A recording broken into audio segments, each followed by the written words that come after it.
بسم الله الرحمن الرحيم. اللهم صل على محمد وآل محمد.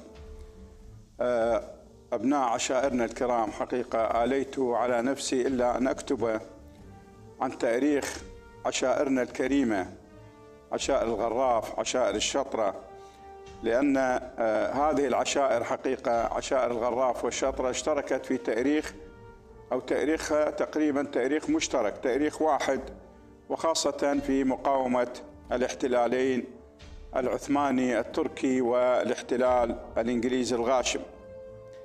وسأبدأ من 1913 حيث معركة الشنفة، أو التي أسماها المرحوم علي الشرقي رحمه الله يرموك المنتفق.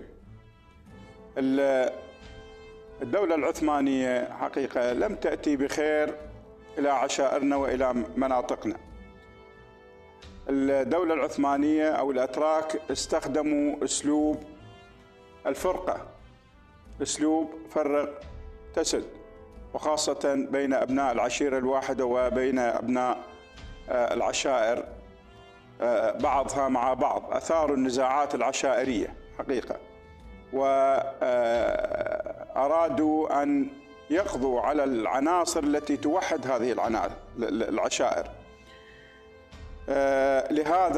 لهذا السبب ثارت عشائرنا، ثارت لأن الأتراك لم يستخدموا أسلوب لتوطين هذه العشائر ولإصلاح الزراعة، حاولوا قتل العناصر المحلية لهذه العشائر. ثانياً، الشطرة حقيقة هي المركز الثاني بعد الناصرية آنذاك.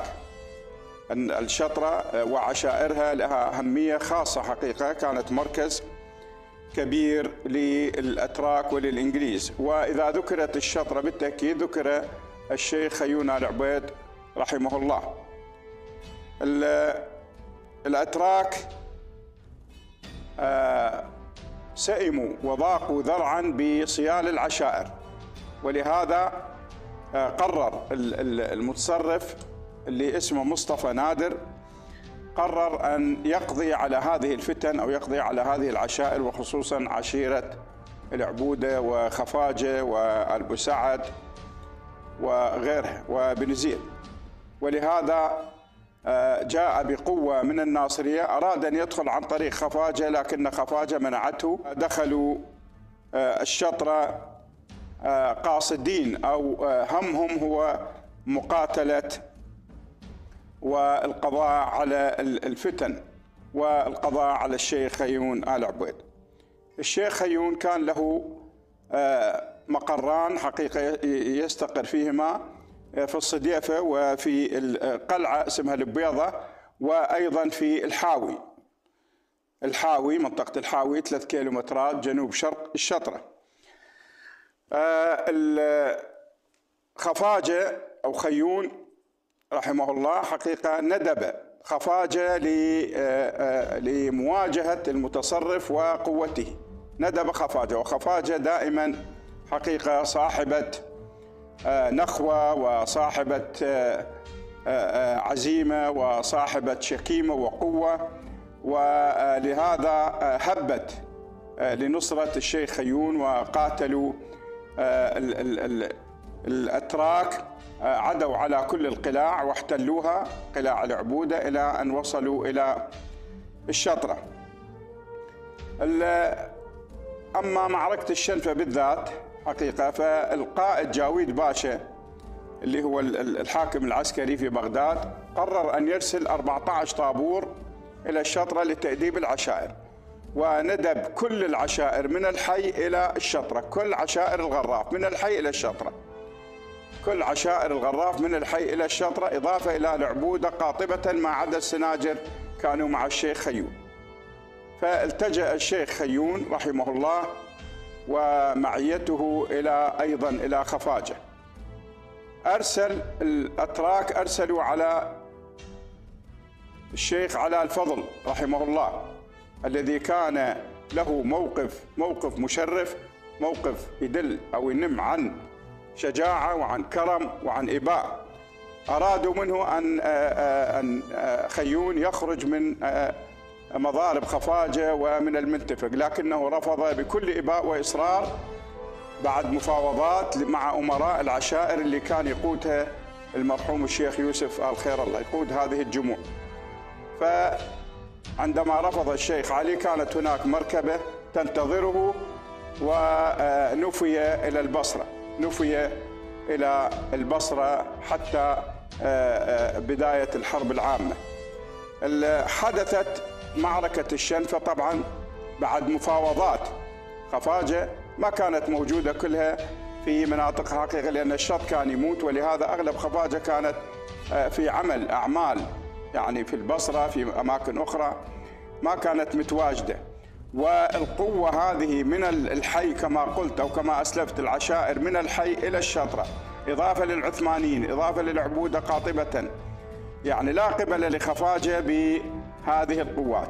ذهب وفد من خفاجة من ضمنهم المرحوم الشيخ راسات جرن وقسم من شيوخ الطوينات وغيرهم، وأيضا توسطوا آل زيرج، الشيخ ذرب آل بخضير، توسطوا لحقن دماء المسلمين، لكن ذلك لم يجدي نفعا.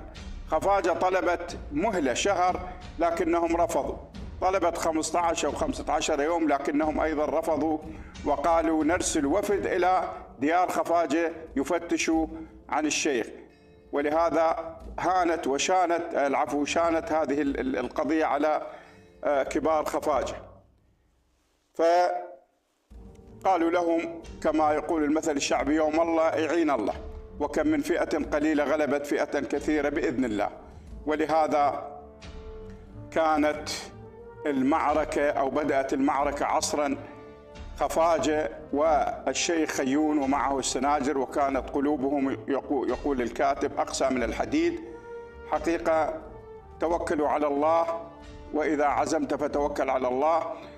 العثمانيون بكل مدافعهم ومضاربهم، وكان مضاربهم وكناغاتهم في الحاوي. فالحمد لله كان النصر لخفاجة ولخيون. وطبعا كانت الساعد والسند له أكشيمرة، المرحوم أكشيمرة، هذه المرأة الحديدية التي قال لها هذه الهوسة المشهورة: شيدي واذبح بي باشا. وفعلا قتل بها، قتل البكباشي لطفي أو مصطفى لطفي. نعم. خفاجة والعبودة أو السناجر دخلوا الشطرة وغنموا مدافع حقيقة، وبدأوا يضربون على الشطرة بهذه المدافع.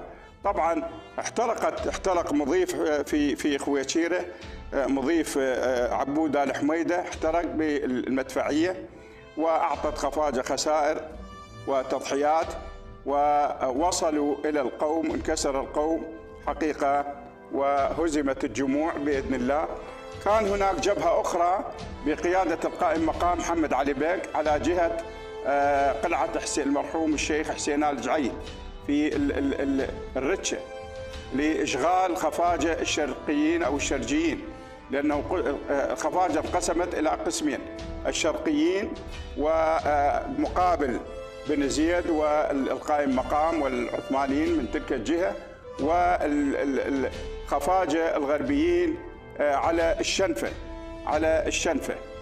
ولهذا أيضا القائم مقام محمد علي بيك حوصر وخاف من الفضيحة، فخرج على طريق بن سعيد إلى الكرادي اللي هي الرفاعي، ثم عاد إلى الشطرة. المعركة البكباشي عمر لطفي هو الذي قتل. نعم. هذه المعركة أرخها الحداي، كان الشاعر هو إعلام العشيرة، وكان الحداي هو.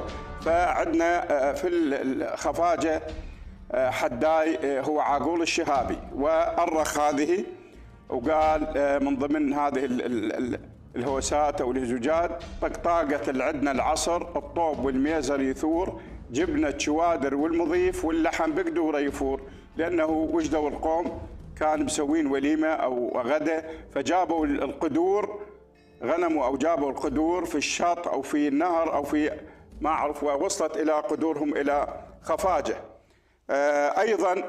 أيضا هناك أسطوانة مسجلة بعنوان قالوا خفاجة علقوا وصلوا الحاوي وأحرقوا. كذلك حدى عقول الشهابي رحمه الله شايبك لطرادنا يلبلوزن شفك خفيف، الذيب بالشنفة يعوي ويقول مرباع لطيف، شجايبك لطرادنا يلبلوزن شفك خفيف. طبعا هذه الأمور ليس من بنات أفكارنا أو من جيوبنا، وإنما ذكرها المرحوم الشيخ باقر الشبيبي، ذكرها عباس العزاوي، ذكرها برترام توماس حاكم الشطرة، وأيضا ذكرها الكاتب أو نعم الدكتور عبد الجليل الطاهر والدكتور علي الوردي. الحلقة القادمة إن شاء الله ستكون عن معركة البطنجة وباهيزة، وشكرا.